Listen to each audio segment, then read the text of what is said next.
CCTV menjadi saksi aksi sadis dua pelaku begal di kawasan Kebon Bawang, Tanjung Priuk, Jakarta Utara. Kedua pelaku tiba-tiba menghampiri korban yang berada di pinggir jalan. Salah seorang pelaku mengejar korban dan menghujaninya dengan sabetan golok. Usai korban tergeletak tak berdaya, pelaku mengambil handphone dan uang senilai Rp409.000. Polisi bergerak cepat menangkap salah satu pelaku di kawasan Koja, Jakarta Utara yang masih berusia di bawah umur. Polisi menyita sepeda motor, sebilah golok, dan pakaian pelaku. Dari pemeriksaan awal, para pelaku sudah beberapa kali beraksi di wilayah Jakarta. Keduanya beraksi dengan sasaran korban secara acak. Artinya pelaku yang sudah ditangkap ini dia yang merencanakan aksi tersebut, Bang? Betul, dia yang merencanakan dan juga dia menyediakan alat berupa golok yang sudah kita sita juga. Jadi barang bukti yang sudah kita dapati yaitu baju, kendaraan yang digunakan dan golok yang digunakan untuk lapor. Golok ini milik si joki ya, Bang ya? Betul. Sementara itu, satu pelaku lainnya yang merupakan eksekutor masih dalam pengejaran petugas kepolisian. Dari Jakarta, Sofyan Firdaus, iNews melaporkan.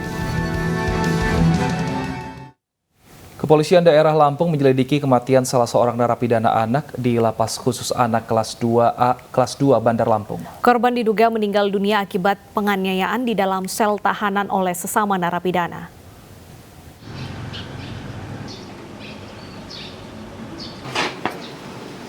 Kepolisian daerah Lampung lakukan olah TKP atas kematian RF, 17 tahun, salah seorang narapidana anak di Lapas Khusus Anak kelas 2 Bandar Lampung di Desa Masgar, Tegineneng, Kabupaten Pesawaran. Selain penyidikan awal, petugas akan memintai keterangan sejumlah saksi, narapidana anak yang satu sel dengan korban, serta petugas lapas. Semuanya data-data kita kumpulkan untuk membuat terang dugaan tindak pidana. Sudah kita bawa bukti-bukti, Bang? Masih kita kumpulkan. Untuk pemeriksaan lebih lanjut, apakah masih akan di TKP di sini di Lampung atau di Polda nanti, Pak? Nanti kita analisa. Terkait mungkin masalah pemukulan, kemudian ada penganiayaan, itu prosesnya sudah diserahkan dan diambil oleh pihak Polda Lampung melalui tadi Pak Kasubdit menyampaikan seperti itu bahwa tidak ada yang menentukan terkait meninggalnya seperti apa, ini hasil dari dokter forensik Polda. Sebelumnya, kasus kematian RF ini dilaporkan pihak keluarga ke Mapolda Lampung karena banyak ditemukan kejanggalan. Pihak keluarga menemukan banyak tanda kekerasan di tubuh korban saat korban dilarikan ke rumah sakit dan akhirnya meninggal dunia. Dari Bandar Lampung, Ades Afandi, iNews melaporkan.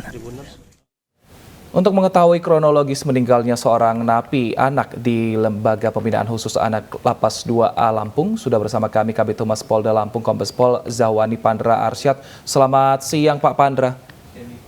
Ya, selamat siang Bung Wilson.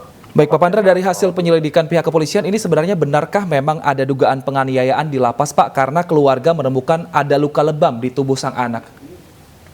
Ya, baik. Kepolisian daerah Lampung dalam hal ini menerima laporan pengaduan dari pihak keluarga RF.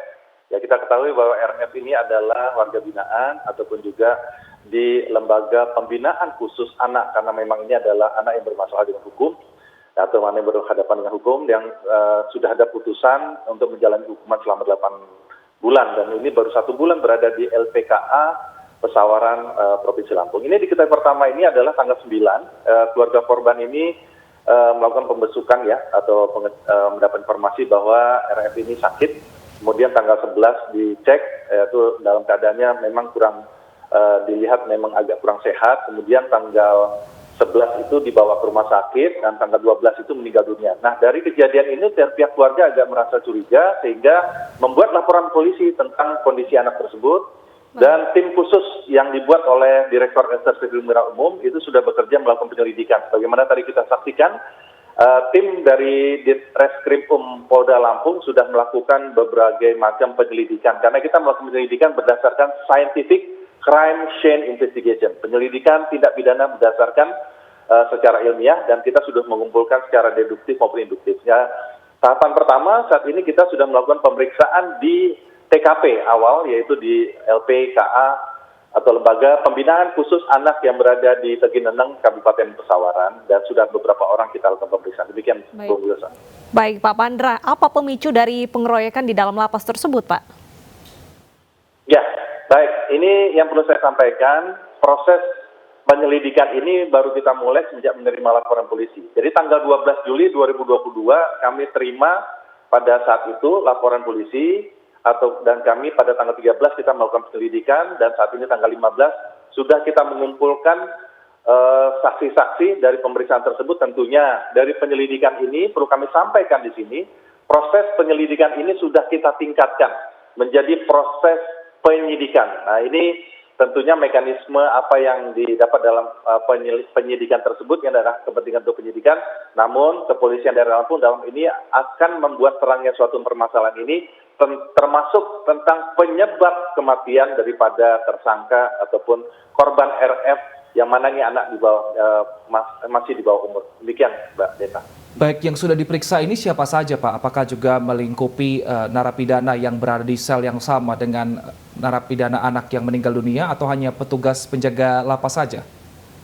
Ya, waktu di awal kami sudah memeriksa sekitar 7 orang petugas yang bertugas sesuai dengan keberadaan petugas pada saat itu. Karena kami akan meneliti bagaimana tugas yang menjadi peran dan tanggung jawab secara SOP, standar operasional prosedur, apa yang sudah dilakukan. Makanya kami melakukan penyidikan ini secara penyelidikan maupun penyidikan itu adalah betul-betul secara komprehensif.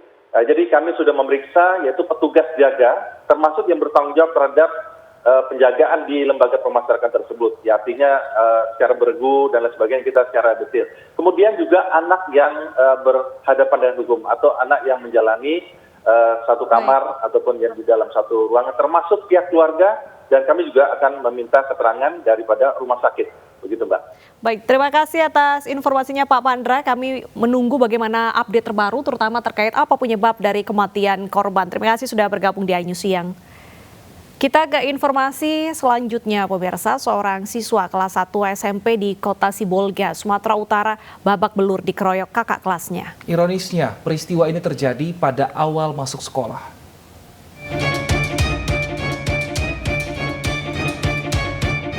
Pengeroyokan ini terjadi saat korban berinisial PP tengah memesan makanan di kantin sekolahnya di SMPN 4 Kota Sibolga. Saat itu adik pelaku pengeroyokan meminta korban untuk bergeser sembari memaki. Permintaan itu pun dituruti korban. Namun ternyata masalah tak berhenti sampai di situ saja. Saat korban berada di lapangan sekolah, korban langsung dikeroyok oleh 5 orang kakak kelasnya hingga korban mengalami lebam di bagian wajah. Tak berhenti sampai di sini. Sepulang sekolah lagi-lagi korban dikeroyok oleh para pelaku yang jumlahnya bertambah menjadi 10 orang.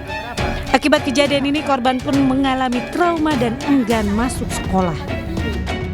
Saya tidak terima. Alasannya kenapa, Bu? Karena anak saya kusekolahkan untuk sekolah SMP 4 untuk menuntut ilmu yang bagus yang sekolah itu. Tapi tiba-tiba perkenalan baru siswanya, saya nggak izin begitu anak saya. Trauma juga saya bersekolahkan anakku di situ. Sementara pihak sekolah mengaku sudah berusaha menyelesaikan masalah ini dengan memanggil para pelaku dan orang tuanya. Kejadian yang hari Senin itu sudah kami selesaikan.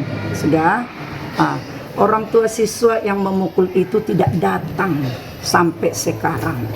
Semalam datang orang tuanya kemari, tunggu sampai jam 9, nggak datang juga orang tuanya.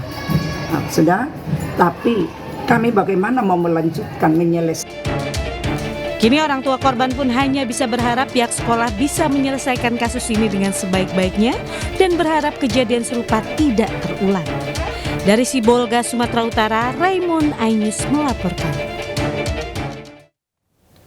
Pemirsa, percobaan pemerkosaan oleh oknum mahasiswa berhasil digagalkan warga Kota Bogor, Jawa Barat.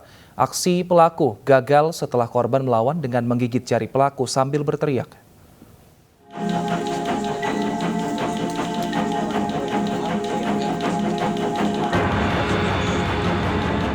Pelaku percobaan pemerkosaan ini pura-pura pingsan untuk menghindari amukan massa setelah aksinya digagalkan warga. Pelaku bernama Muhammad Roy Aji Kusuma, berusia 24 tahun dan berstatus sebagai mahasiswa.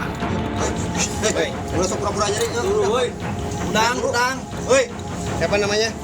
Tangannya sini. Borgol. Tangannya ke belakang sini, ke belakang. Borgol. Nah, ke belakang. Percobaan pemerkosaan terjadi saat korban beristirahat di rumahnya. Tiba-tiba pelaku masuk dan mobil korban serta berusaha memperkosanya. Korban melawan dengan menggigit tangan pelaku sambil berteriak. Ini yang namanya Aji diduga mau melakukan percobaan perkosaan. Adapun korbannya Bu Lilis.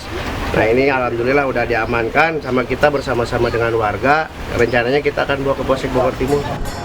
Untuk menghindari amukan massa dan pemeriksaan lebih lanjut, pelaku digelandang petugas ke Polsek Bogor Timur. Dari Bogor, Jawa Barat, Furqan Munawar, iNews melaporkan. Seorang kakek ditangkap polisi setelah tega mencabuli bocah perempuan berusia 10 tahun di Kecamatan Lau, Maros, Sulawesi Selatan. Bahkan pelaku juga sempat mengancam korban akan dibunuh bila tidak mengikuti keinginan pelaku.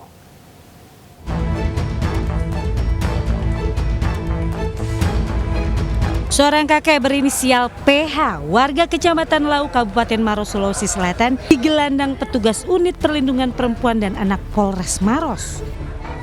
Kakek berusia 50 tahun ini diamankan polisi atas dugaan pencabulan terhadap seorang bocah perempuan yang berusia 10 tahun yang tak lain merupakan tetangganya sendiri. Bahkan pelaku juga diketahui sempat mengancam korban akan dibunuh bila tidak mengikuti keinginan pelaku. Aksi bejat pelaku ini terbongkar setelah korban menceritakan kejadian yang dialaminya kepada keluarganya.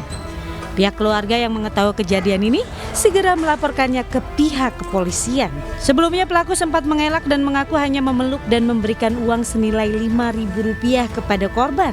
Namun berdasarkan hasil visum ditemukan ada luka di bagian alat vital korban. Biasanya seperti kamu anakku sendiri.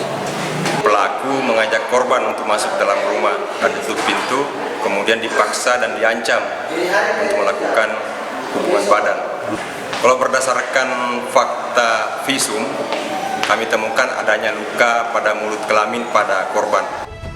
Atas perbuatannya kini pelaku dijerat Undang-Undang Perlindungan Anak dengan ancaman hukuman 15 tahun penjara. Dari Kabupaten Maros, Sulawesi Selatan, Wahyu Ruslan, iNews melaporkan. Anggota DPR berinisial DK dilaporkan ke Barreskrim Polri atas dugaan tindakan pencabulan. Barreskrim Polri memanggil anggota DPR inisial DK yang dilaporkan karena kasus pencabulan.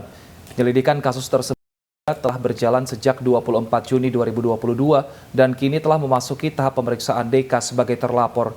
Kepala Bagian Penerangan Umum Polri mengatakan status DK saat ini masih sebagai saksi. Dalam keterangan sementara, DK diduga melakukan pencabulan di 3 lokasi yaitu Jakarta, Semarang, dan Lamongan. DK diduga melanggar pasal 289 KUHP tentang tindak pidana pencabulan. Sementara itu, Mahkamah Kehormatan Dewan DPR RI menyiapkan sanksi pemecatan terhadap DK apabila terbukti melakukan pencabulan. Saat ini, MKD akan melakukan pengecekan secara formil terkait aduan tersebut.